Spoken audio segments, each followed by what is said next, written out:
নিচে পড়ে বললে ভালো হতো, আমি শান্তি পাইতাম। তোর লিগে আমার এই জায়গায় পড়ে থাকার লাগে, মানুষের লাত্তি কোথা খায়, গালি গালাজ খায়, এই জায়গায় পড়ে থাকার লাগে। দিলাম যাইতাম কা দূরে।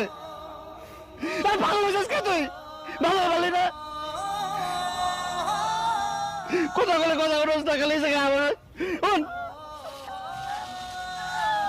পাগল বাচ্চা পাগল শিকল দিয়ে বান্ধা দিয়েছে, ভালো লাগে না এই জায়গায় আইবো।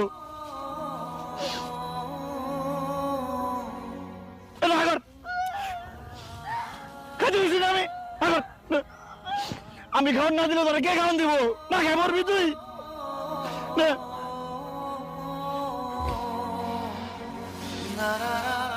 কতবার কইছি এই জায়গায় আমি, তারপর আইসস, কোন সময় আমার কথা বলিস না।